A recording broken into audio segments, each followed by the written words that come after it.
You are looking live at the Ben and Bones podcast. Like them. Well, too. I don't like LeBron. He's like, Ohio State. Like, stop being a fucking loser, dude. I don't know. I feel like I like Browner, but I feel like he kind of sucks. Like, he's always doing, but he also just all he does is get pass interference. Well, here I don't think it's going to be as close as everyone, all the analysts are saying it's going to be. I don't think it's going to be that close. So I think Indy could win if all this Peyton Manning talk is actually real and his arm is actually dying. Yes. What's the spread there, do you know? I think it's the same thing. I think it's 7.5. All right. I would definitely take Indy with that, though. I think he'll fumble the ball at least once. If I were to call one, my gut just said Indy. Will say I like Hideki Matsuyama. Good night, Canada. You can be my wife, but only for tonight. Get your ass on this bike. I can show you I'm a rider. The 600 coupe, but the old school wider. Giovanni rims with Pirellis on the tires. They said 22s wouldn't fit, but they liars. We can take a trip to the hood. All right, Ben and Bones, episode 2. Surprisingly, we made it for another episode. We got special guest B. Hayes here. PGA. Party people. Hope you enjoyed the intro. We obviously gave the show some credibility with our correct predictions, aside from Oregon getting blown out, which I chose to leave out of the supercut.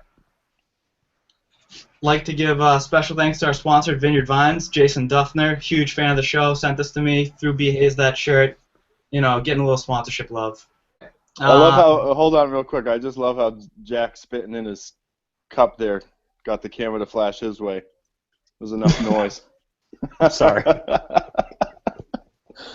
Alright. First, I just wanted to go through. I'm going to ask you guys a couple questions about the Patriots game, just get your thoughts on certain points of the game. Fire away. Jack, take me through your emotions when the Patriots are down 14-0. My emotions were I left the room, and I went for a 2.5-hour walk. I couldn't handle it. It started as badly as possible. If Amendola's fumble had been recovered by the Ravens, that would have been as bad. And you know what? I don't know if you put this on the supercut, but everything that we said can happen happened. The Browner guarding Torrey Smith on a deep ball, pass interference. Hey, what a fucking surprise. Okay, perfect. Josh Klein getting in the game, not ideal, and not ideal for this week. But it was just, it's too stressful, bro. I can't handle it. It's like ridiculous. Brady's the fucking GOAT, and I don't ever want to hear anybody say he's not. I heard Ray Lewis say today the only reason we know him is because of the Tuck rule, which, sour grapes, exactly. But hell of a game. Fucking Brandon LaFell, I don't think I've ever seen a Patriot that Belichick loves more. He was like, he loves him, dude. He was saying, he had that one play where Amendola scored the touchdown and he dove in the end zone. He was blocking some fool, and he saw some other guy come, and he pushes the guy away and nudges the other guy. Sick. Yeah, it was a sick block. Quickly, I saw the best tweet I saw that was said that was Amendola's J.D. Drew moment that game. So true. That's exactly what I said. So true. So, Brian, since Jack missed most of the game going on his walk, I want you to give me your thoughts on what was happening when you realized we were getting gutted by Justin Forsett. Oh, I was so upset. My anger meter was just through the roof. Oh. I think I started cleaning the house a little bit, walking around, and then when we went down 14 again, that's when it was just, it was so hard. Yeah, that was my next thing is, I didn't speak down 14-0. I had a few people over. I did not say a word until the first touchdown. I breathed a little easier. Then tied up, whatever. Then we're marching down the field. I realize we get the ball back after halftime. I'm feeling pretty good. And then Brady throws that terrible interception. It's the worst pass he's thrown ever. Yeah. That was just horrible. That was a Peyton Manning floating duck shot right out of the sky. Jack, do you see that or no? No, yeah. I came home. So here's what I did, and this is the way I plan on watching sports in the future, is DVRing it and checking the score on my phone, and if they win, this is the best Sunday night of all time. I came home, poured myself a nice 4 fingers of scotch, and just enjoyed the whole game, and was not obviously worried when they went down 14. I was like, all right, whatever. But that pick, and you know what? It wasn't the worst pass he's thrown ever, B-Hayes, because he's thrown like two of those previously this year. One was at the end of the half. Against the Colts, yeah. And wasn't there one against the Jets too? Yeah, I don't know what horrendous. He does this weird shit every once in a while, and it's just like, bro, you're fucking sick. What are you thinking? Like, what do you see there? But the other thing I wanted to talk about was Devin McCourty, who we also brought up last podcast. That pick, dude, was sick. He anticipated that like crazy. But I don't know, dude. It's funny because I was so confident going into that game, and obviously it started so bad. I am next level confident for this week. Like the Colts won, and we're playing them in the AFC Championship. That is a little amazing.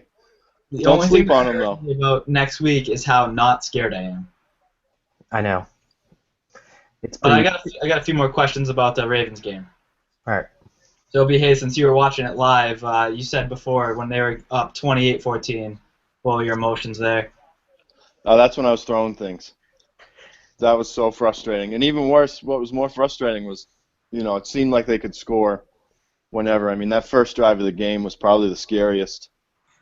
They did it in, 20 seconds, it felt like. Most Flacco, 6 for 6, touchdown, 60 yards. I mean, he looked like Tom Brady 4 years ago. I feel like we started every game like that back in the day. That's what Brady did every time.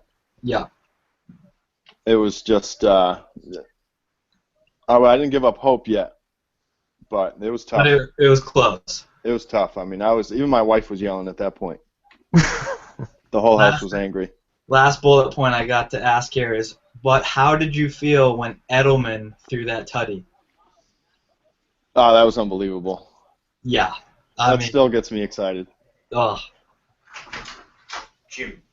See you. Dude, I think what's crazy about that pass and that play is it's classic Belichick, right?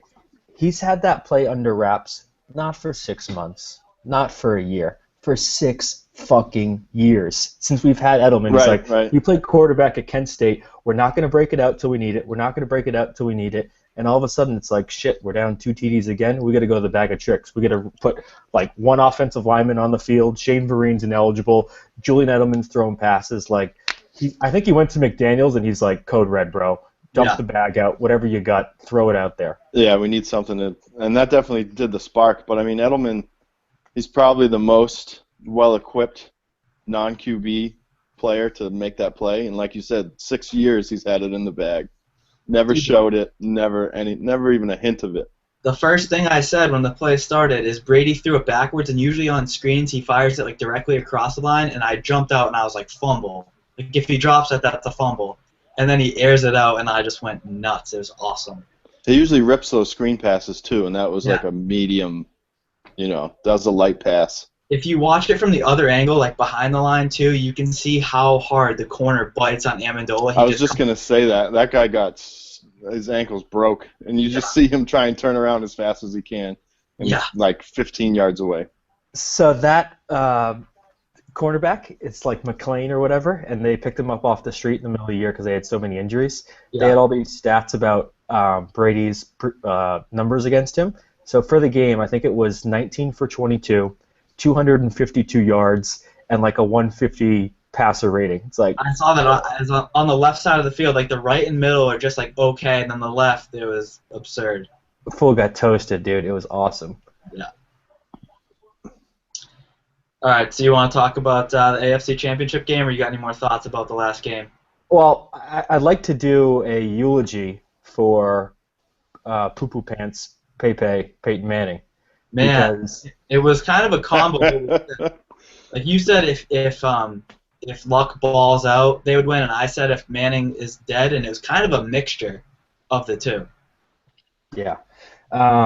Dude, everyone was saying, oh, this is sad. A great tweet that I saw was like, this is like when you beat your dad in 101 for the first time, and it's so true. It's like, you suck.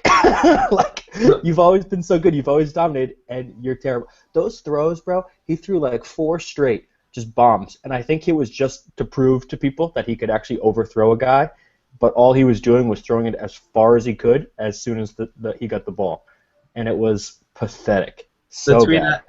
The tweet I liked is, I am one and done again. That's a good. I didn't see that one.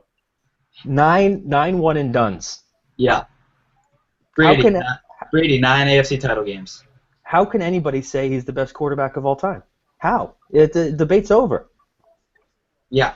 There's a lot of articles this week, too, on that came out saying there is no argument whatsoever. BAs, you tweeted like 2 months ago. I was looking through my favorites today or the other day, and it was an article, like a long article maybe on Grantland, about some guy just saying, like, this is a joke. How can anyone ever say Peyton's the best? Yeah, it was before their big matchup this year.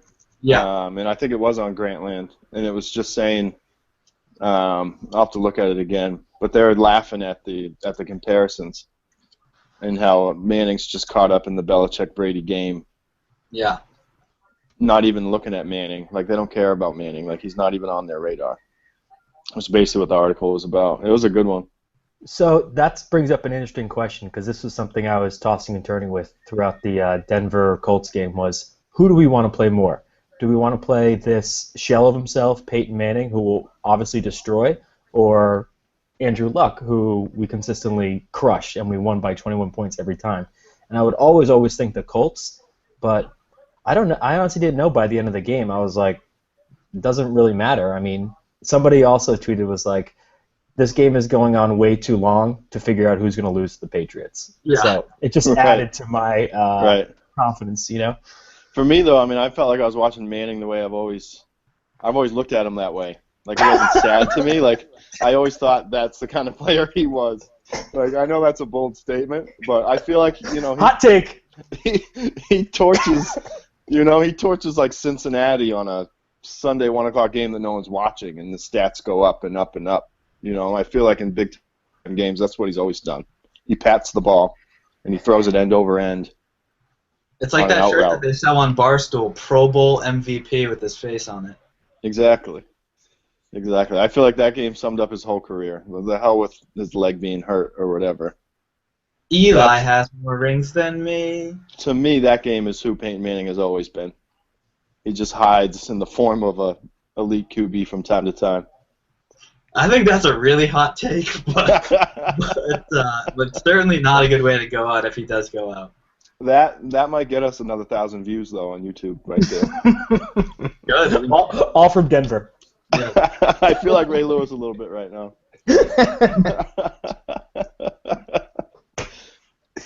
Oh man, the whole leg injury, that was so whack. And that's classic Peyton.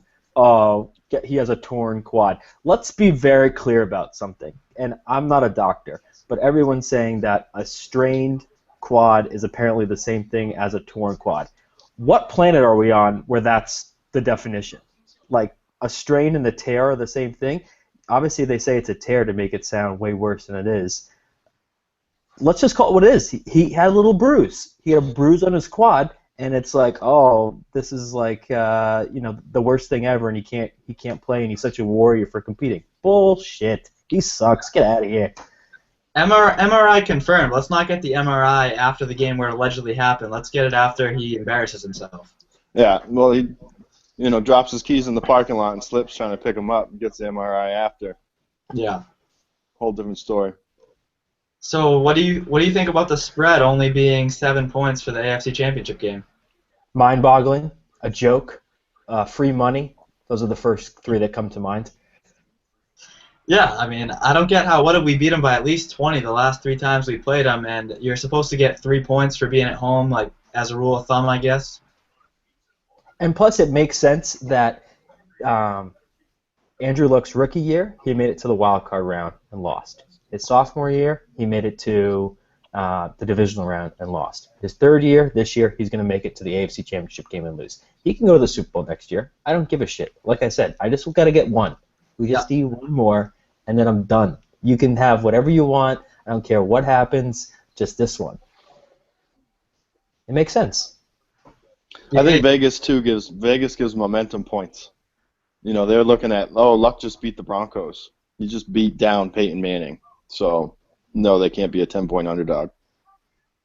Yeah, but it wasn't like riding momentum going into it. It's kind of like a dud by the end of the game. Like you knew what was happening. It wasn't really. It was a combo. The Colts playing well and Denver just not showing up. Did the Colts really play well though? There's only two guys on their team I thought played well. Vontae Davis played great. Showed that he's a legit corner, and obviously Andrew Luck played great. But I always think about this when the Pats are going to play. I'm like, who are we going to match up against? Same thing last week with Browner on Torrey Smith and Steve Smith. Like, all we got to do is have Revis take out Ty and have a fucking blast throwing it to Dante Moncrief and Hakeem Nicks. Yeah, there's not much else out there. Yeah, like Kobe Fleener had a good game against us, but it was kind of like the bend but don't break part of it. Like, we just gave up a few big plays to him, but I mean, that game was a joke. I am more than willing to eat my words next Wednesday if Kobe Fleener goes off, because that's a joke. I really don't care. Jamie Collins has more athleticism in his pinky toe than Kobe Fleener has in his entire body. He sucks. The other tight end just catches touchdown passes every once in a while. Great. And Heron always fumbles. What's so special about him? You know what I mean? So, and their defense, okay, great. Vontae Davis, that's fine, whatever. We can run on them. You know, Jonas Gray had the 200 yards last time. I don't see any reason to be scared. I don't get it. And I don't get the 7 points. Momentum points, whatever. That spread's 9.5, 10 any day of the week and twice on Sunday. Yeah. Take the Patriots, give the points, pay your mortgage. Pay your mortgage. Pay your mortgage. The thing that confuses me is how the spread for the Patriots game is the same spread as the Seahawks game. Mind-boggling. It'll move a little bit, though. It'll get up. It's gonna move when I put my life savings on the Pats. It'll jump. It'll jump by Friday for sure. What do you think it gets to? 9.5? Yeah. No. Do you think 2.5 points? Yep. Wow. All right, we'll see. Anything else on that topic? Well, can we talk about? I mean, I don't want to jinx anything. Knock on wood. But can we talk about who we want to match up against in the next round? Yes, but let me start by saying this. And I think the best case scenario, the Packers win on a final drive, and Aaron Rodgers' calf falls off the bone. Yes. The note that I have to myself over here is, give me Matt Flynn. Give him to me. I want to see him in Glendale. Give me Matty Flynn, baby. Yeah, that would be perfect. Can I tell you something, though? There's this picture, and I'm sure you guys saw the play if you watched the Seahawks game, but Cam Chancellor scares the living daylight out of me. Like, he's the Grim Reaper. He's fucking scary. And there's that picture of him jumping over the line with his tinted-out visor and just, like, yoked-ass arms, jumping 8 feet in the air. I'm just like, go Packers. Let's go, baby. Come on. I want to play Jordy Nelson. I don't want to play that fool. He's fucking scary, dude. He is a freak. He is a freak. But I could see Vince just standing right up and plucking his ankle out of the sky, tossing him down, WWE style, grabbing a shoelace. Gotta do something. That's crazy. He did that twice in a row. It's ridiculous. He seems to do it at will. Yeah. I totally agree, though, Ben. I think we want Packers to win, and we want Rodgers to sprain that or tear that calf a little bit more, and I think we'll be in the money. Like we talked about last week, we don't need to play the best team. I don't give a shit about playing the best team. I just want to lift a Lombardi, and I don't care who it's against. I want the easiest matchup possible, and I think, I was saying that I really wouldn't give ourselves a good chance against the Seahawks, but I was thinking about it, and it's like, I don't think we're that bad against the run. We've had games where we haven't been that great. I think we could do a decent job on Marshawn. Obviously, Russell Wilson can roll out the pocket. That's a little bit scary, but I think we have really smart defenders who the only time Russell Wilson's successful on those read options and everything is when the DNs lose contain, right? They pinch in, the outside's wide open, the linebackers are going whatever, cornerbacks are going whatever, and he runs to the outside. We're a way more disciplined team than that, Ninkovich and Chandler on each side tend to hold contain on that, and I think we'll be disciplined enough to not do that. Then, who are their wide receivers? Doug Baldwin cursed. They lost the rookie Richardson. You put Revis on one of those guys, lock them up. And I think our offense, it's like, yeah, they have great corners, Richard Sherman, but who's Richard Sherman going to shut down? Julian Edelman? Great. I mean, he's a part of our team, but you still have LaFell on the other side. You can still have Amendola running his routes or whatever. Gronk, obviously. And I think that's obviously the best matchup. That's pretty even. But I don't know. And I think the Packers, I mean, we lost to them at their place, but I'm not that worried about it with Rodgers being so banged up. So I like our chances. Seahawks too. I think Brady still has that chip on his shoulder against Sherman getting in his grill 2 years ago, just like drawing about a week 6 game. You want to talk about not watching SportsCenter for a month? If we played the Seahawks and we lose, and it's just Richard Sherman talking shit about Brady. Oh, that'd be awful. That'd be hard to stomach. Realistically, how do you think that game plays out? The Seahawks-Packers game. To me, it's a toss-up. You know, I mean, We'll see what the Packers look like when they show up. I mean, I think Aaron Rodgers could do it, but they played week 1 and it was a joke. But obviously, it's 20 weeks later, basically.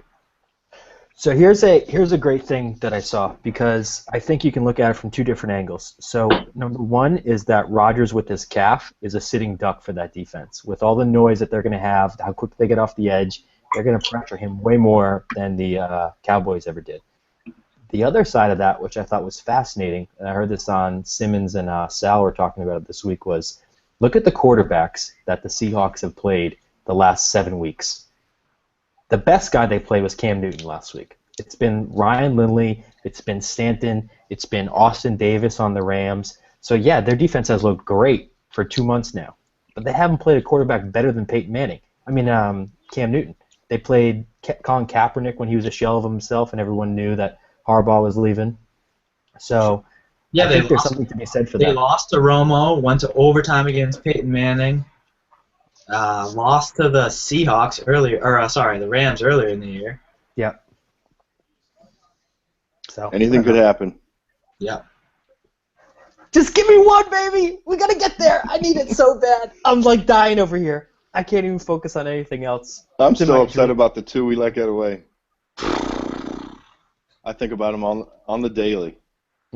I was saying to Jack last week, at this point it's almost laughable. When you watch Eli on Red Zone, you're like, this really fucking happened? It's just a complete joke.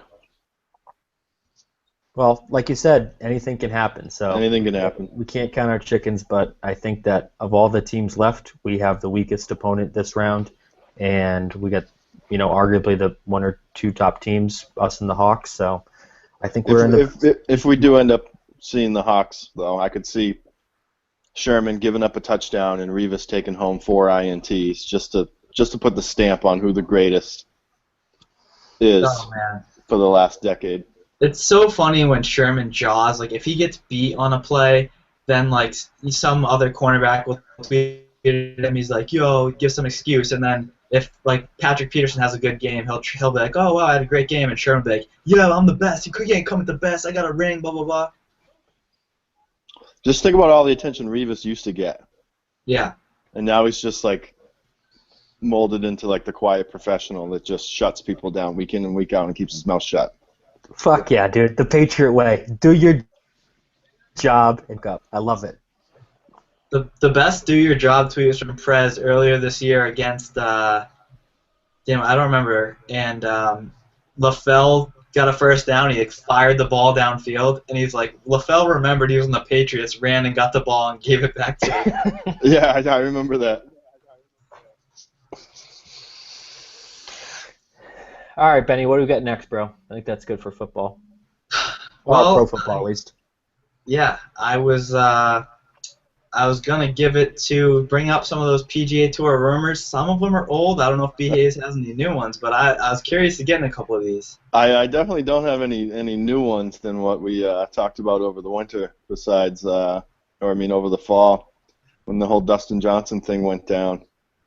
Yeah, so I feel like that's the most popular one. Probably won't not breaking any news here, but I feel like you and Carson told me about that like months before it happened. That he just had like a huge coke problem. Yeah, I mean, I had heard that maybe a few years ago. 'Cause I know kids. He went to Coastal Carolina. I know kids that went there, and that was just the word. Everybody knew it. You know, if there was a mountain, he was climbing it at a party all the time. And he's just one of those, kids that are too gifted for their own good. You know, he didn't need to practice to get to where he got. He's just a freak athlete, and knew the money was coming. But I heard about the Will McKenzie thing. Hold on. We have to. A lot of people probably don't know these stories, so set the stage for the Will McKenzie story. So apparently, Will McKenzie's got a tough background. He's been through some stuff in his life, and he got divorced from his wife because part of the reason was that Dustin Johnson was banging his wife in a limo at some event, and Willie Mack came out to see where she was at, popped the door open, rest is history. That R11 was a couple yards deep. Exactly. Mid-sized grip and everything. But she's come out and denied that, but obviously. You never know. And also, during his suspension, everyone assumes it's a suspension, and B, everyone assumed he was getting help for his drug habit that everybody knows about.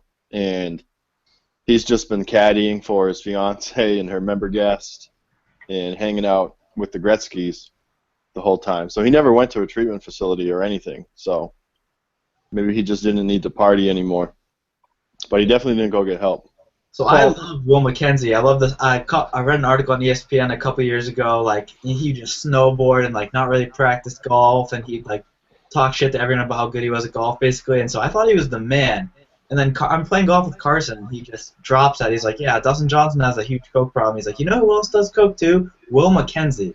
I was like, "What?" Yeah, well, Will's just one of those. He's just one of those laid-back guys. I met him maybe 10 years ago in Jupiter. He was at. He's been a member at Die Preserve forever. Humble brag. But he was one of the. He was one of the first tour players there when the place was still quiet. He was a really cool guy, but he just seems like the same kind of guy. Kind of like Dustin.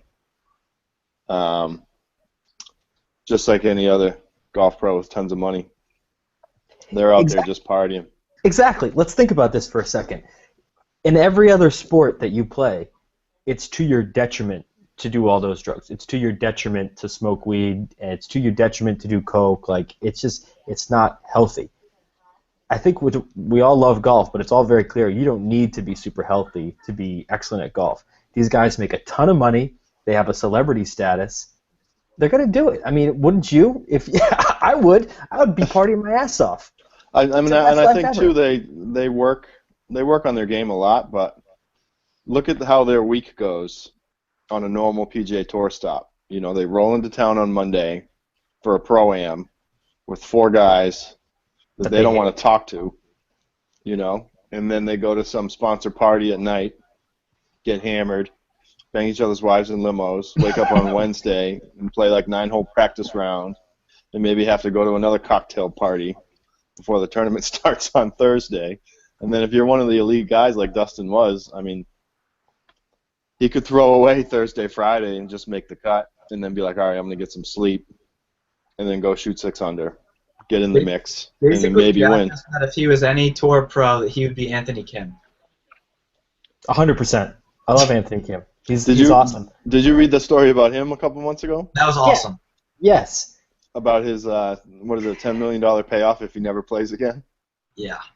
But supposedly, Phil played with him and said that he was nasty. Phil was like he could top 5 in the U.S. Open tomorrow if he wanted to.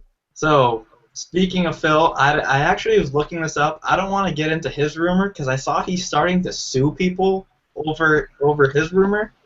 Yeah, he's got a couple out there, but I will say, without mentioning them so I don't get sued, a guy that I know was the editor at Golf Digest, and he said that they had their people dig into it for like 3 years and come up with nothing.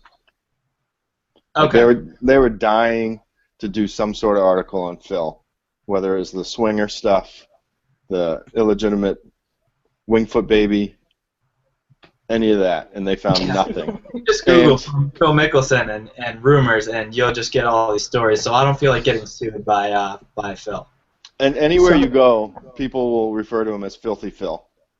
Because he's just into it all. Well, I mean, the first rumor I ever heard from him was he had to get some help paying off a mob debt for gambling. Yeah, I heard that too. Maybe over a decade ago. Callaway paid it as part of his deal. I've always heard that one. Yeah. When he switched over, that was his signing bonus was to pay off his gambling debt. But the guy golfed, I just said they tried as hard as they could. I mean, he didn't necessarily say that they believed there was nothing there, but they never found anything. All right, so Phil, if you're listening, we don't believe any of that, and we'll move on unless Jack has one more point here. My one more point is that this was something I was thinking about last night when I was trying to think about the PGA Tour rumors and stuff. So there are websites out there, Barstool. I don't know if you guys ever read The Dirty, stuff like that, where it's basically a collection. Barstool isn't, but The Dirty. It's a collection of stories, basically on like local whore girls in towns, and like this is what they do, and people just drop dirt on them anonymously. They also have an athlete section where people tell athlete stuff. I thought it would be a huge money-making opportunity to create a website called slander.com. And basically it's a message board where we can aggregate all of these rumors and just have a place where someone's like, man, I wonder what the dirt is out there on Rory McIlroy. Like, what's his deal? Or Phil Mickelson. And it'd just be like, it doesn't have to be sourced. It doesn't have to be anything. You can use Wikipedia. I don't care. But that thing will get hits, man. People will be all over that. We can't rely on B-Hayes isn't going to be around forever. We need him to put some of these rumors in posterity out there so everyone can read them and know about them. Because it's crazy to me that a superstar like Phil Mickelson, a superstar like Rory McIlroy, Dustin Johnson, can have all this crazy shit going on in their lives that we have no idea about. I want to know. Another one that I heard too is Arnold Palmer. When the whole Tiger thing broke, everybody said Arnie was the man back in the day and was doing all this stuff, and there just wasn't cell phones or internet. There's no one to report on it. So I think I heard that too. But Jack, you almost stole my thunder with the Rory. I'm gonna ask B. Hayes, when I mention the words glass table, what do you associate PGA Tour rumor-wise? Rory and some chick just crashing right through it. While he was engaged, wasn't it? I don't know. I think he was definitely with Wozniacki at that point. I don't know if they were engaged, but he was definitely with it because it was only like 18 months ago. Because that's when that tournament in Europe was. So I was excited about this rumor. I started doing a little research. So you know how he won the tournament, he allegedly had like glass cuts all over his forearms? Yes. So he wore like long sleeves all 4 days? Right. And you did a weather check. What was the weather that week? I did a weather check. I couldn't find the exact day, but the average in the month of May was 62. And then the low at night is like 42. But if you're a guy from Northern Ireland, that's not that cold. And I watched highlights from all 4 rounds. Thomas Bjorn, Luke Donald, Shane Lowry, Henrik Stenson, Martin Keimer. This is an absurd amount of research. all had no sleeves on any of the days. Rory wore sleeves all 4 days.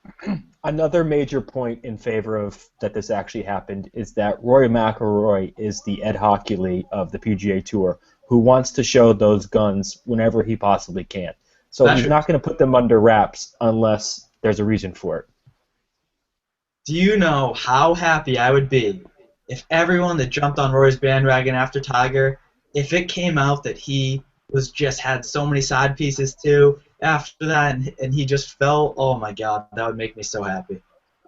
It's not relevant unless he gets married.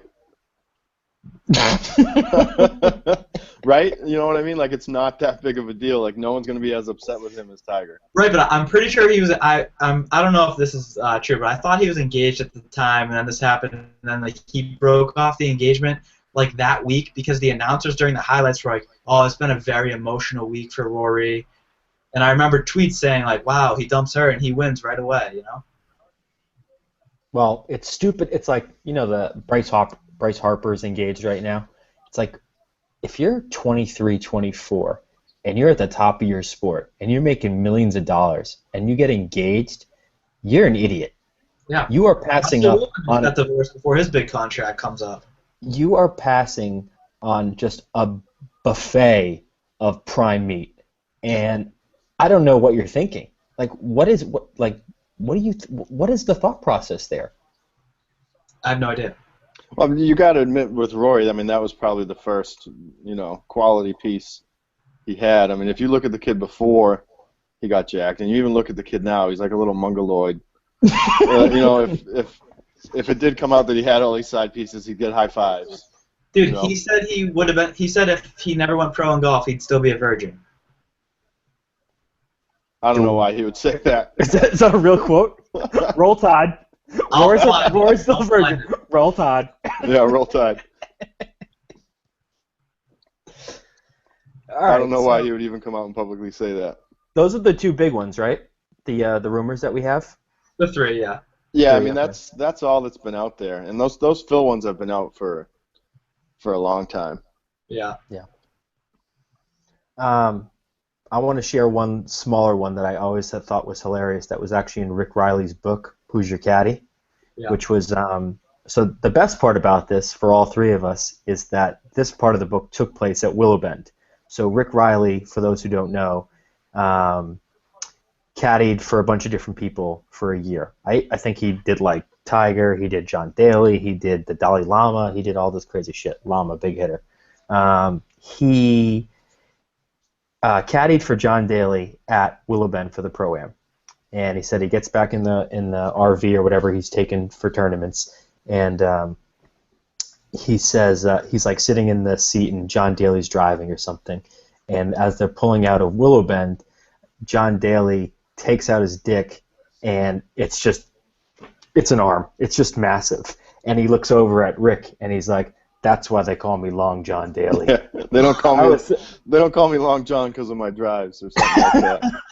You've heard that too, right, B-Hayes? Yeah. I heard that before the book. Yeah. Before the book came out, and I've heard it in through the grapevine in different settings. I heard that happened on a party bus with a bunch of chicks one time or something, but. It's probably his go-to. Probably his pickup line. But, walking in the ropes with Daly a few years in a row, I don't doubt it. That's for sure. That he would do something like that. What did he do? Wasn't there something where there was like a rain delay? Was it I know there was something. It wasn't at Willow Bend. It was at like the Tampa. Oh, that was an actual tournament. There was a rain delay. He went into a hospitality tent. The Hooters hospitality tent, right? Yeah, it happened to be on the hole that he was on. So he goes in there. Crushes the like gods were smiling on him that day. He crushes like a 12-pack, and your boy John Gruden's in there, just hanging out. I like this guy. Just hanging out, man. It gets me fired up.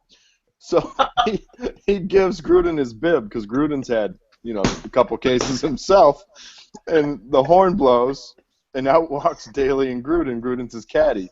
Gruden finishes the day with him.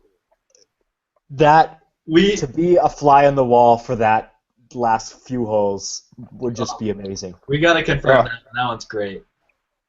That one is, it was on TV and everything. Wow. All right, so let me get your Sony Open winners. Russell Henley. Interesting. If he's playing. I haven't even looked at the list. Yeah, he is. I checked the field today. So he won 2 years ago, but he struggled pretty bad last year, right? Yeah, he's hit or miss, but he's been playing pretty well, I think. And he's won it before. Yeah. Jackson? I'm in a I think I said this last time, but I'm in a suicide fantasy golf pool, so you can only pick one guy per week or one guy the whole year. So I had Matsuyama last week, and this week I don't know if he's going to win, but I went with Charles Howell III because I was reading all these articles about how he uses the Sony Open and like the West Coast swing as his personal ATM machine. Like he has like a second, a third, a fourth, a sixth, an eighth, a fourth at this tournament. So, I was gonna say he's got to quietly make money somewhere because you don't see the dude from June on, and he still has a tour card every year. It's at the Sony, baby. So look for him to top 5 this week. Well, that's probably a good pick. You might not make a lot if you're doing the gambling odds with mine, but I feel like with Jimmy Walker's finish and that he won the tournament last year, that's smart if you're doing like a pool like you're doing, Jack. I know, but I think I want to use Jimmy Walker later, and God knows I'm never going to use Charles Howell III later. Yeah. So you definitely want to use Jimmy later, and also almost went like all that stuff you just said, Ben. To me, over time, that's just like a classic miscut coming right at you. Yeah, especially with the way his confidence had to be crippled after the way he finished that last tournament. It Hold just on happens that way. There's a rumor about Jimmy Walker's wife too. Do you know that? Haven't heard it. She fooled around with somebody. Haven't heard it. Oh, who is his wife? I thought that was with Dustin Johnson as well. I think you're right. Yeah, I think that's right. We'll have to look that one up. Jimmy Walker, he's got the nice smooth pockmarked face. He like sneaky the second longest or third longest hitter on tour. Don't know how that happens. Jimmy Walker uses the same razor as Norv Turner. It's a cheese grater from Gillette. It looks like every other tour pro. Like when I saw that he was one of the longest hitters, I was baffled. Yeah. He's one of those guys too that I don't know, what's he, 35? He looks like he's 65, 55. Mm-hmm. I mean, he could rip off the next 4 in a row, and I'll go to the Honda and I won't even try to find where he's at. No, who fucking cares? He's so boring.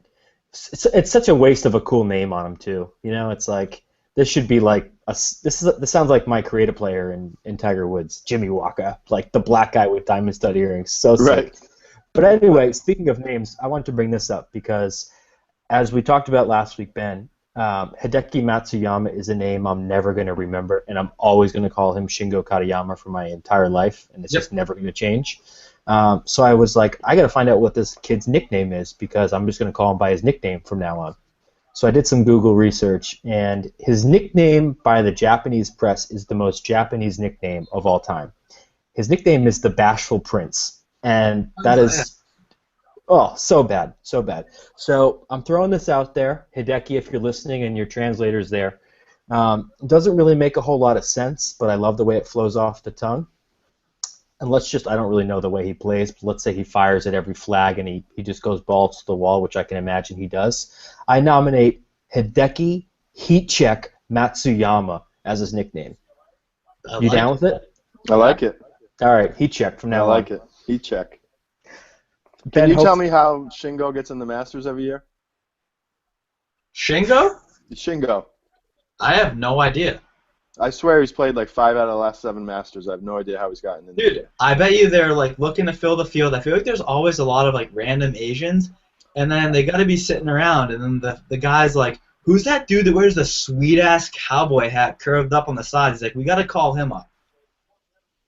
I think he wins his club championship over in Asia. And that somehow gets him in. It must. There's some club over there. He's low net at the member, and he gets in. Because they got rid of like the mid-junior superintendent tournament over there that used to give him automatic berth. It's a mid double junior Asian Am. I think that they have to have all those random Asians because they know that that group is in our betting pool for the Masters. Yeah. Because wasn't it like top 10, best whatever, and then we had the whole random Asian category. I stole that from Matt Keel, to be fair. But yeah, you got to go with the random Asians. There's like 15 of them. It's awesome. Yeah, good stuff. So Sony, we got covered. What else we got to talk about? At this point, I got kind of like the random questions. If you want to do name association, I got one question I could throw out that's still golf related. Okay. Do it. All right, so you get those pins for every major that you're in. The question is, do you rock it? Are you Tiger that just never displays it? Are you Ricky Fowler that throws it on your belt? Or are you one of those schmucks that like rocks it on his hat the whole time? You get it for everyone you played in? Don't you? You always see them every week. They have like the major pin. They give it out. You know what I'm talking about? I know what you're talking about, and here's the deal, and I'm going to make this point very, very clear. The pin that they give out is basically a player's badge. So when you go through security, you can show it to them and say that's your player's badge. Because I don't think they let it. It's kind of like instead of your normal card that you have, like the laminated card, for majors they do this thing differently. And if you wear it, what you're saying to the public is the security guard's not going to recognize me. I don't look like I'm playing in this tournament, so I need to wear this to let them know I'm allowed inside the ropes. It is the worst move possible. It's total JV status, and I would never wear it. I wouldn't even keep them. I agree. Never. I mean, keep them. They're pretty sweet. Oh, you definitely want to keep them. But like me myself, I would wear it. If I played, I would too. No, like seriously, Jack. if I qualified for the U.S. Open, you know, like when I worked at Jupiter Hills, all kind of players coming through there, and every once in a while you'd park like a crappy Altima, you know, because everything was valeted, and you'd park somebody's crappy Altima, and there'd be like a U.S. Open participant parking pass, and from like 2 years ago, and the kid still got it hanging from his rearview window. But he's, you know, an assistant pro on Long Island or something, you know. Why does he have to be on Long Island? Because that's a specific person I'm actually talking about. Because he's an FLID? Exactly. But, you know, I would wear my pin every day. But if I was, you know, Ricky Fowler or any of those guys, no, they put it in a bag and put it away. Yeah. It's classic Sergio. Sergio always puts that shit in his hat. And it's how many has he played in? You know, more than most people, and has 1-0. Yeah. So why do you have to go out there and, you know, you might as well get the glitter hat clip ball marker. Little martini on it. Exactly, and throw it down every time you mark your ball. And then you can go over to your bead counter on your bag when you hit a shot, slide it down, walk down the fairway. 5 for 4. And then you throw a little diss at Tiger, and then you rinse a couple in the water at 17 at Sawgrass, and the old Tigger man walks away again. I feel like we should put all those guys in a category. Peyton Manning, the Oregon Ducks, and Sergio Garcia, who just can't get it done on a big stage. I think Sergio's going to break through soon, though. Can we throw Greg Norman in that list, Jack? He's got a ring. I mean, he's got a title. He's like the least clutch athlete of all time. He had some stuff happen to him though. He lost every major in a playoff in the same year. I think I read. I don't know if that's accurate. I don't think anybody in the world has sympathy for Greg Norman.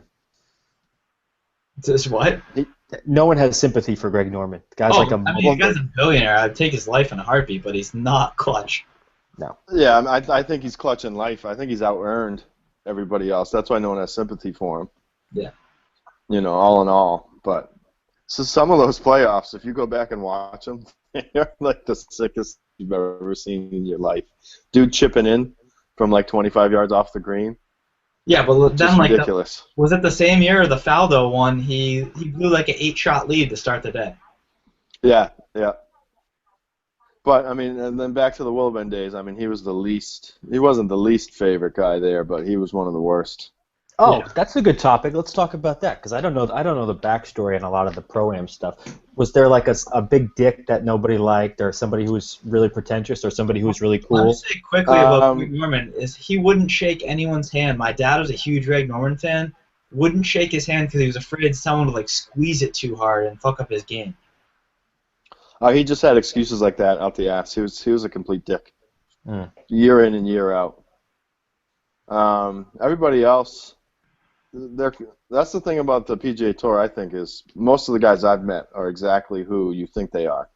Like the guy that threw the biggest temper tantrum ever was Rory Sabatini. He left his sunglasses in a cart. The cart went down to the bag room, and he threw a nutty out in front of the golf shop, like a 5-year-old. Screaming at his girlfriend, his hot girlfriend, who hops in the cart with me to go try to find him.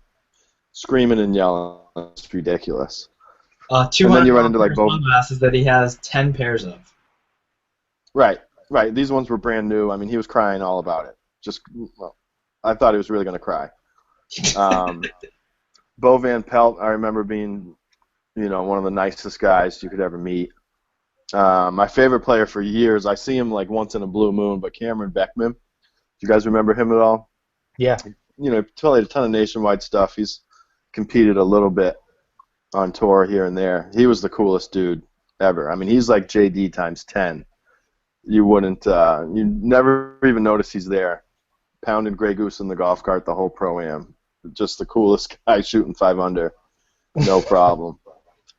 He was the best. Davis Love was awesome.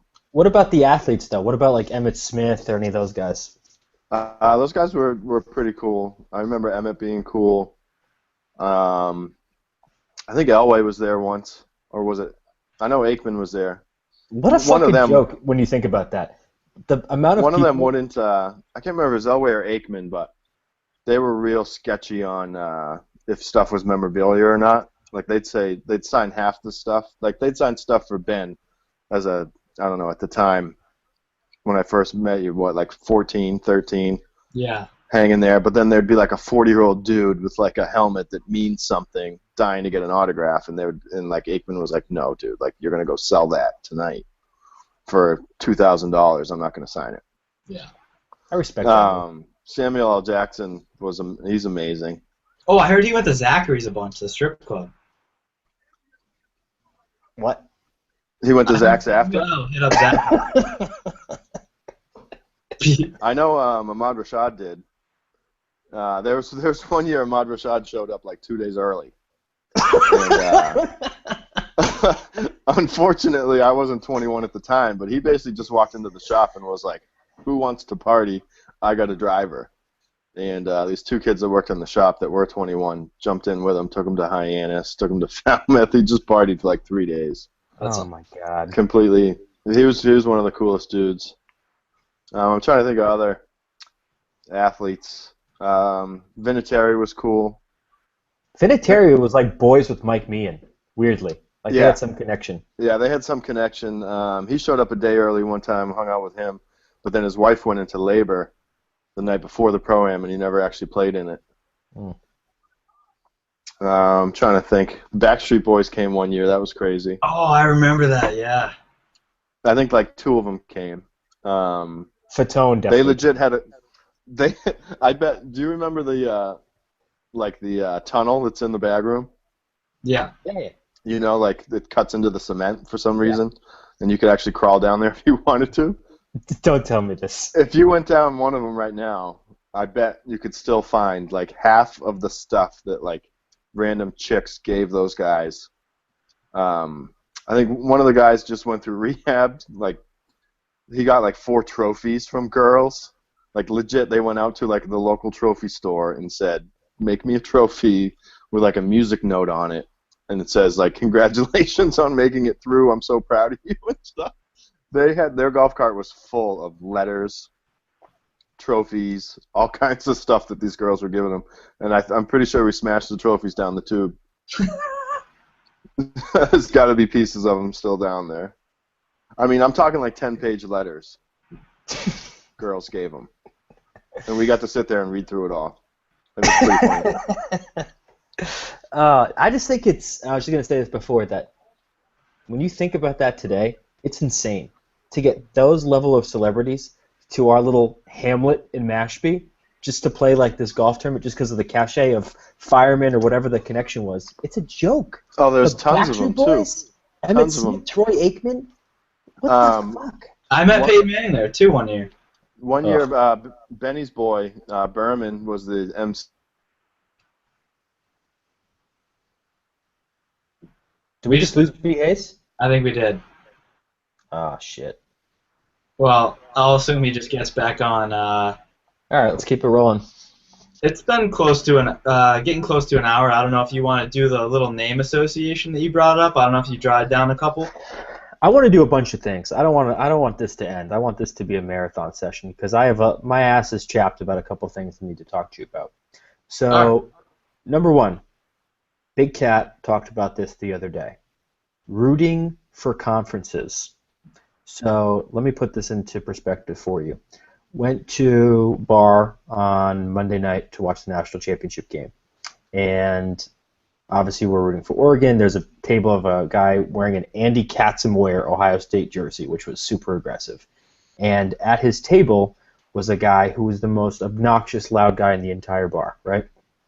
And we hear, oh, B. Hayes is back. Cool. Back. All right, B. Hayes. Back. We just changed. Oh, you changed the subject? Yeah. So do you have one other thing you wanted to say? Nope. Okay. So B. Hayes, I just talked about Back. Chris Berman. Sorry. Oh, yeah. I was pretty excited when he did that at the time. I don't hate him as much as Benny does, but he was. I'm moving it past Berman. I can't stand it. So, B. Hayes, I changed the topic to rooting for conferences in college football and my feelings on that. So I was setting the scene that I was. This doesn't apply to me and B. Hayes, by the way. What's that? What's up? This doesn't apply to me and B. Hayes. We didn't go to Boston College. No, that it doesn't apply to me because there's not like a big ACC contingent of people oh, the ACC's sick. I don't care. I'm on the outside. Is BC still playing football? I barely. They're terrible. So anyway, do you like it or not like it, cheering I for like your it. own conference? No, I don't like it. So that's what I was going to say was this I hate guy it. who was the most obnoxious guy at the bar sitting at the Ohio State table was a Michigan State fan. And he's making fun of Mariota. He's making fun of Oregon. He's making fun of the Pac-12 and all this other shit. I was like, that is the lamest thing you can possibly do. It's so whack. It just doesn't make sense. So Big Cat, like I said, wrote a whole blog on it. And he was saying people can't say it's oh, if the Yankees make the World Series and you're a Red Sox fan, you root for the Yankees because they're in the AL East. It's not the same thing. His point is the Big Ten dealt with so much shit from the SEC, basically shitting on them, calling them unathletic. And he said when you're making fun of a conference in college football, you're making fun of a part of the country because they're normally geographically oriented. And two, you're making fun of a style of play. Here are my 2 points. Number one, they're not geographically oriented anymore. All the conferences are Not even close. A joke. Everything's all spread out. And number two, are you honestly going to sit here and tell me that Ohio State plays Big Ten football? Because they don't. They play SEC football. Not anymore. Everybody plays SEC football. The whole world plays SEC football.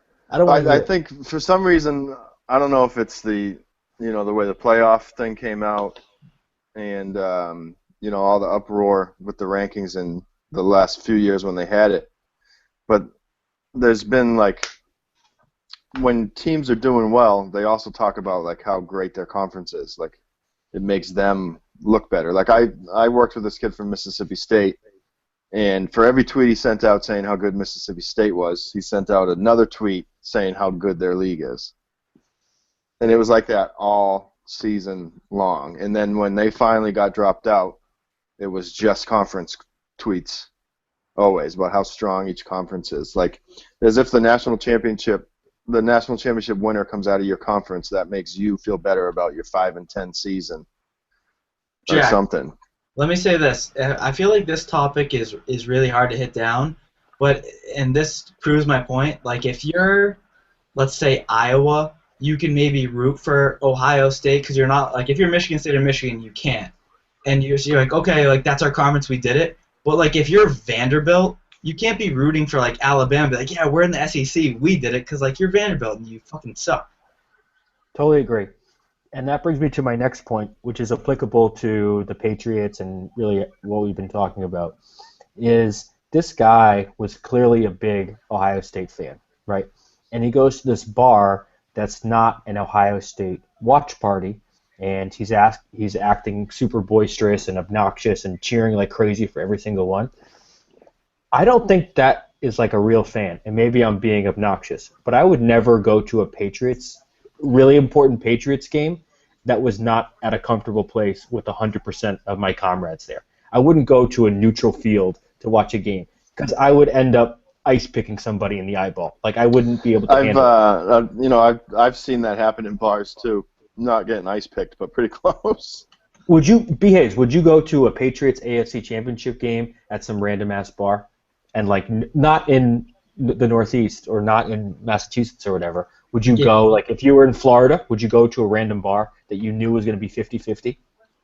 Only if I was 6 deep, so to make sure that, To clarify, not beers, homies. Homies, so that I'm 100%. You know what I mean? I wouldn't go there by myself. Doing an Irish jig on a guy's face. Exactly. Yeah, I don't know. I don't know if we have time for B. Hayes story time. I heard I was gonna bring up the Irish jig, and then I heard some other kid got put to sleep over a car radio. But I know he's a head pro now. I don't want to get. It's all in the past. All in the past. But yeah, I'd feel pretty comfortable going to a 50-50 bar if I had B. Hayes next to me rooting for the Patriots. I do have one image in my head of some dude's girlfriend trying to dig his tongue out of his throat because he was seasoned, but Oh, I forgot about that. that's for a different time, maybe. Hold on, B-Hayes, what's the name of the club you're going to work at now? Or you are working at? Sharon Country Club. Sharon. Okay, so... Me and El Nino hit up the member guest. Ooh, baby. Hey, so... Look out. Ben, whenever we ask Brian about his past and the Irish jig and the seasoned kid and whatever, his only response from now on is going to be, I'm on to Sharon. Yes. Love it. Oh, definitely on to Sharon. No, those stories are too good not to be told forever, though. Oh, my God, the best. They will live on in infamy for sure. Jack, did you have anything else that was grinding your gears before we head towards wrapping this up a bit? No, I think that was really big. And I don't even know if I could watch it at a... I get so weird during Patriot games, obviously, as you can tell. Yeah. Like, I either have to be at my house or just with people that I'm cool with, that I know they're rooting for it. Because the biggest mistake I ever made was, God, this may bring a tear to my eye to bring up, but I watched the Giants' first Super Bowl in college with a 50-50 crowd. Not only a 50-50 crowd, a 50-50 crowd filled with girls who were rooting for the boxes, 7-3 at the end of the first quarter. And I was like, you don't understand.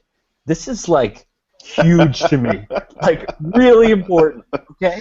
Then, if you're in a 50-50 bar, now you're like the pissed off kid that nobody can talk to, and that's why I don't go. Everybody's like, "What's wrong with you? What's that Jack kid's a weirdo?" It he means got a all little too angry much at to the him. game.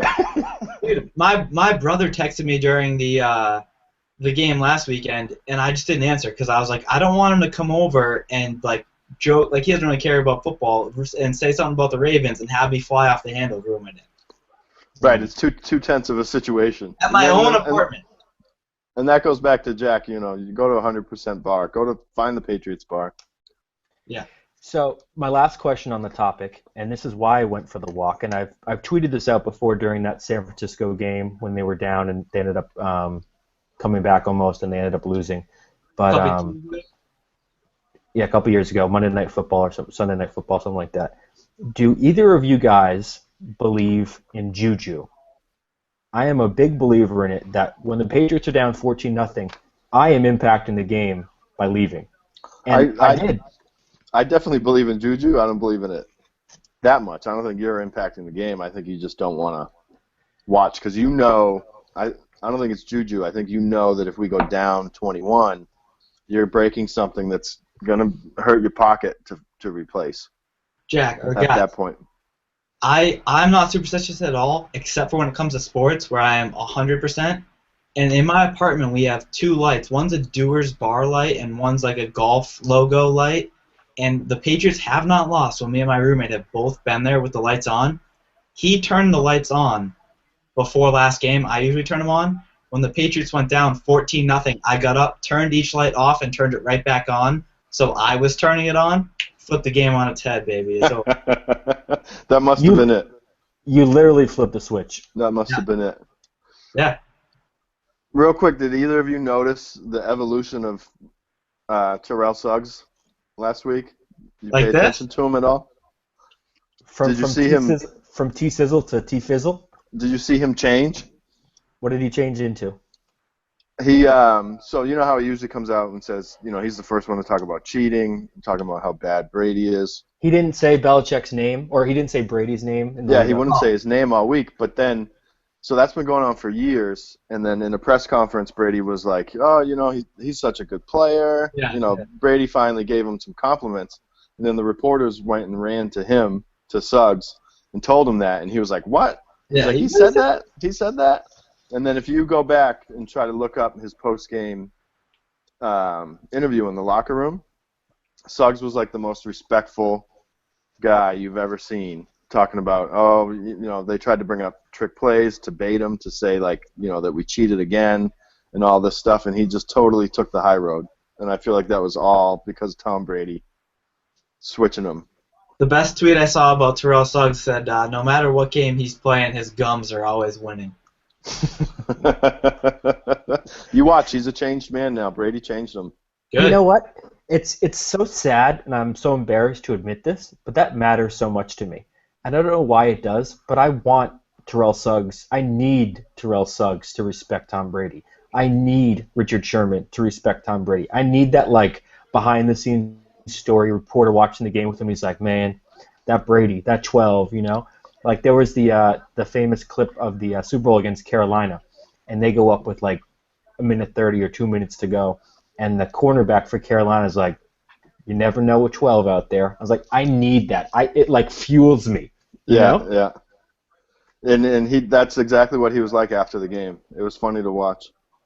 And he had every opportunity, and the only reason they were interviewing him was to get some sort of headline out of him, out of something that's what he usually says, and he was totally different.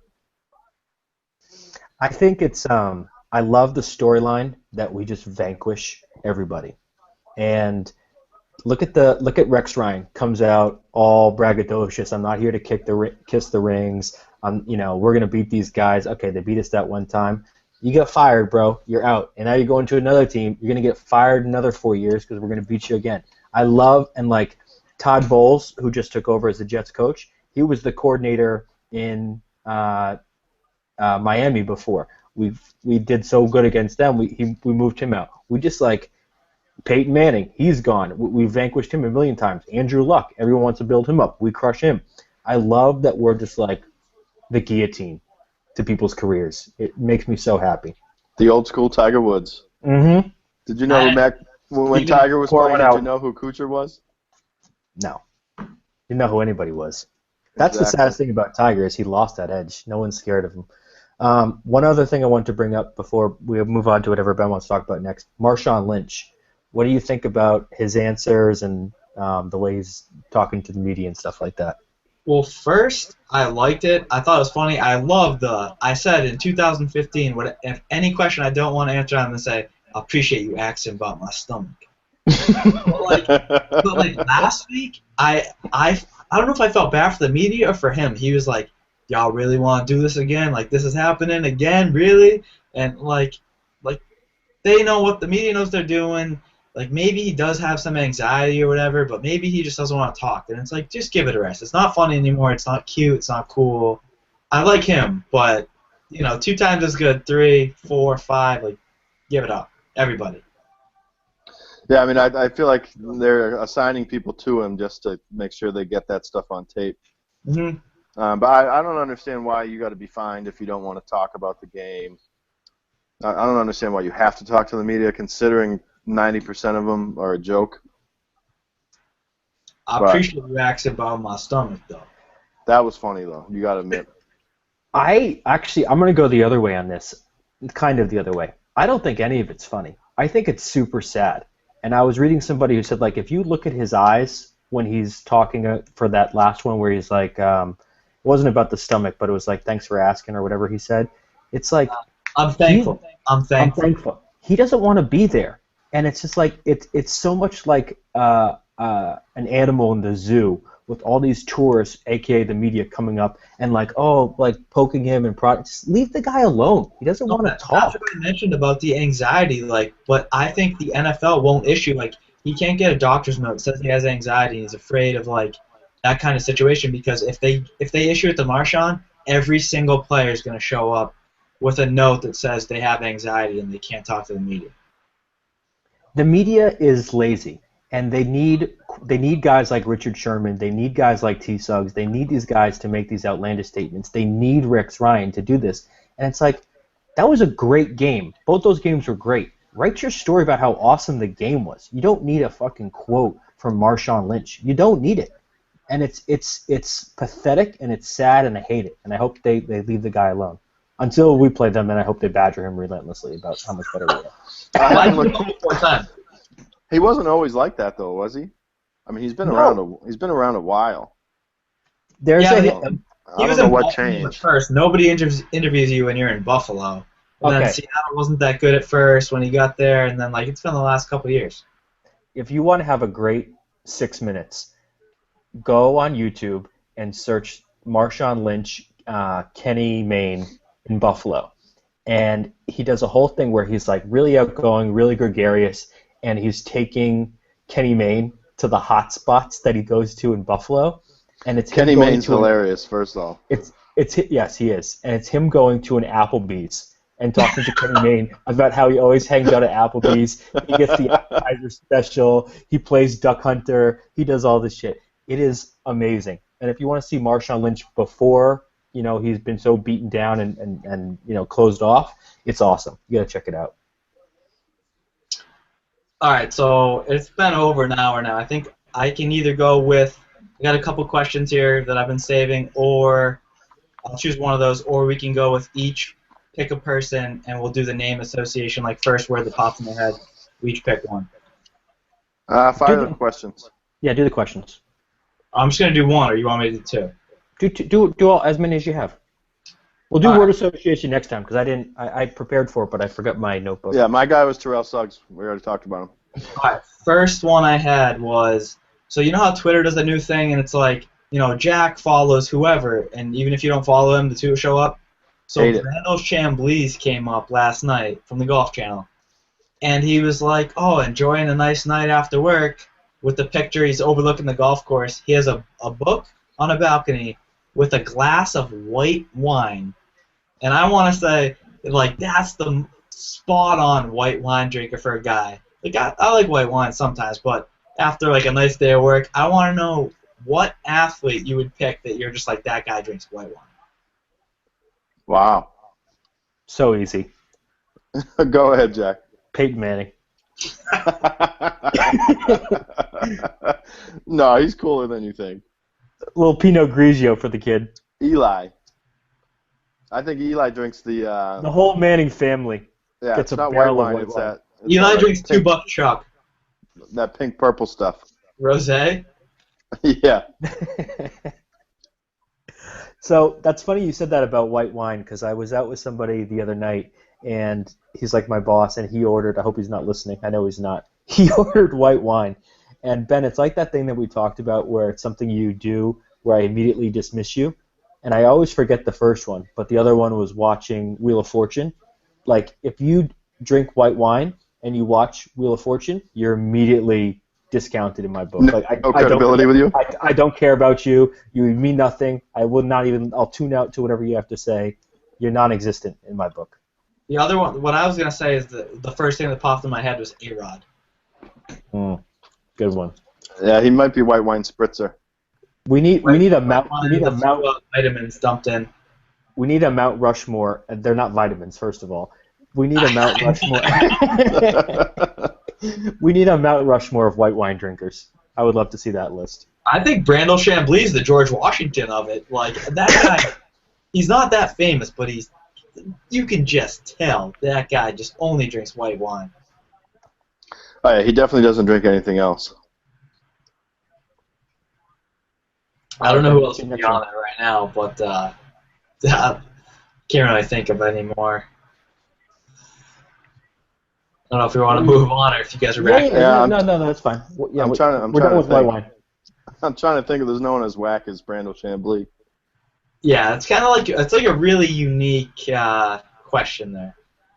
And my last question, I think it's my last question I have. Roger Goodell drinks white wine for sure. Yes. Yes. Very yes. Definitely. All right, a quick hitter before we get to my very last one. Jack, it's been a while for you, but B-Hayes, when is it acceptable for guys to wear earmuffs? When is it acceptable for guys to wear earmuffs? Whew. At a AFC Championship game when it's -10, that might be it. They have to be Patriot logo earmuffs, first of all. Exactly. I was going to say never. If it's that cold, just wear a beanie or a winter hat. You get drunk, you're there, the pro shop's there, that's all they got. It might be funny to throw it on. But I don't think there's ever an acceptable time besides that. I'll allow it. Jack, nothing? No, I think that so I think you can put three things in that category, and these are things that Really? I never do. Yeah, so obviously I don't have to deal with the earmuffs, and I don't really have to deal with rain all that often, but I would never carry an umbrella. I carried an umbrella, and maybe if like a torrential downpour, maybe, but it was pouring rain like a couple weeks ago. I didn't have an umbrella, went to Starbucks, got fucking soaked. Everyone was like, oh, you're stupid, you're an idiot, whatever. Next time out, I brought an umbrella, and I walked past two chicks that didn't have an umbrella, and I was just like, bad move, white wine move, total bad move. I The have other my one, own. I have my own umbrella rules. It's if you're in a suit, if you're with a girl and she's dressed up, yeah. and if you're walking while golfing. That's it. I keep one in the car. I mean, if it's raining. But if you're not, if you're just going, you know what I mean? If you're jumping into 7-Eleven or something, there's no need to bring your umbrella. And if I'm walking down the street, like in Boston, and it's busy and everybody has umbrellas and nobody, you almost getting, especially at my height, you're getting poked in the eye. I just start whapping those things. You got an umbrella, you're getting my hand smashed down on it. We're on to All right. Sharon. On to Sharon. All right, The we other got, one, hold on, the other one for that, and this is another big cat thing that he does that I never do. You're going to the grocery store. You're getting like 7 items. If you get a little handbag cart, mini cart thing, loser. Just do whatever you can, okay? Get the Tostitos, get your salsa, get your 12-pack, get it whatever you need, and just bear hug it to the line. You don't need a thing. Dude, so I was all about that for a while after he started doing it, and then I moved into my new apartment. And I needed like shampoo, deodorant, toothbrush, like a bunch of stuff, and I was still trying it. And I was walking around CVS with like 30 things, and they kept falling, and I had to like bend over without dropping the rest of them, and that's when I stopped. Jack, you're obviously eating out every night still. You'll see when you get a little older. Grab the basket. Listen, guys, 2 words: cargo pants. Oh no! That's a whole episode. That's a whole episode. Cargo.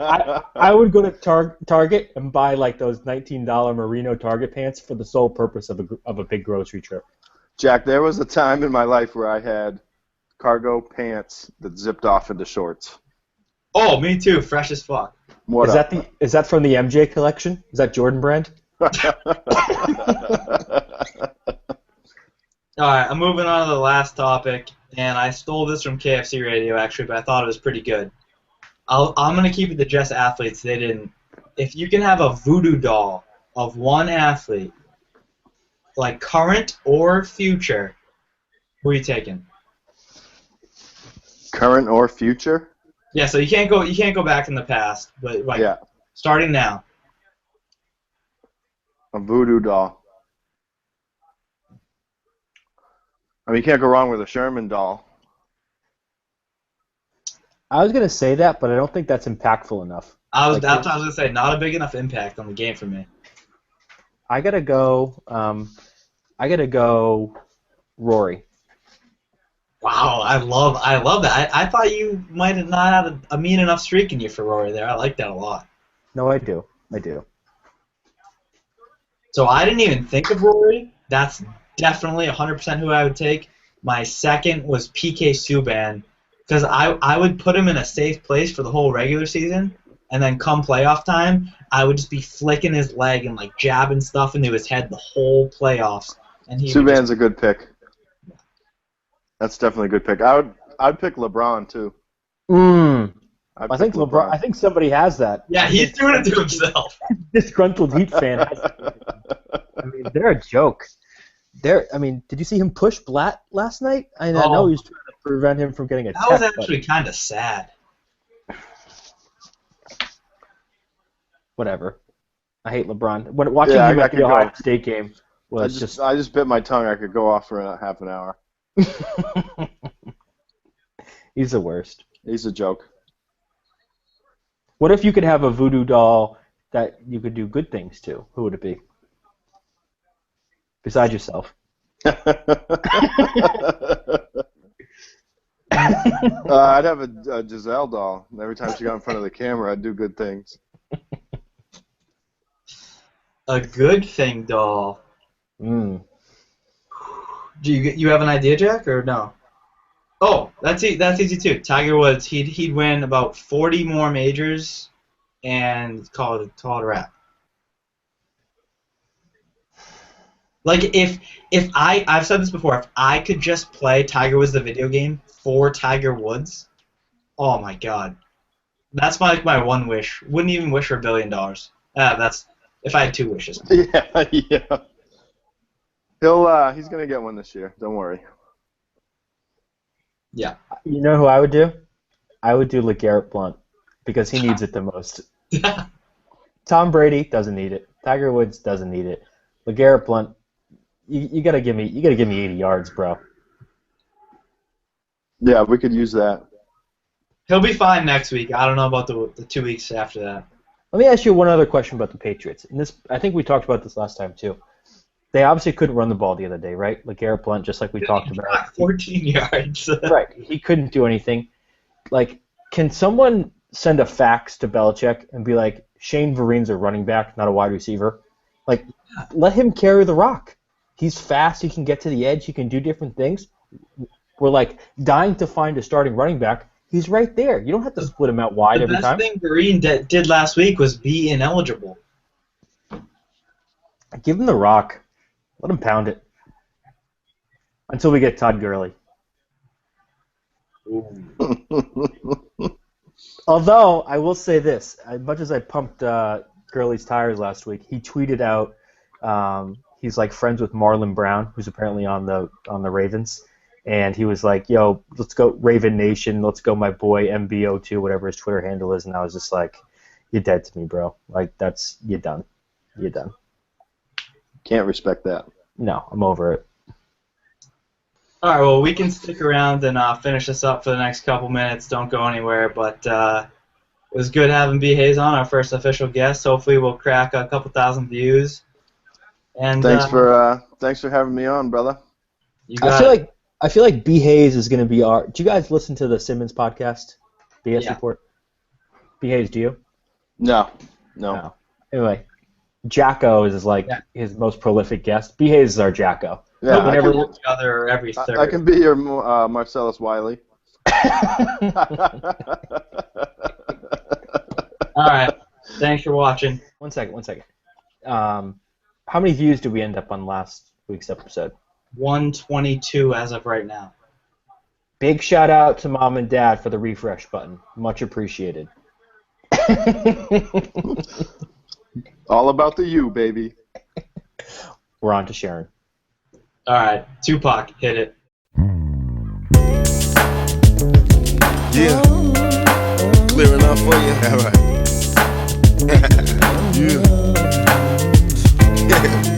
My niggas look mad. Y'all supposed to be happy on the street. Y'all niggas look like y'all wanted me to stay in jail. Oh, busters. Picture me rolling in my 500 Benz. I got no love for these niggas. There's no need to be friends. They got me under surveillance. I swear somebody.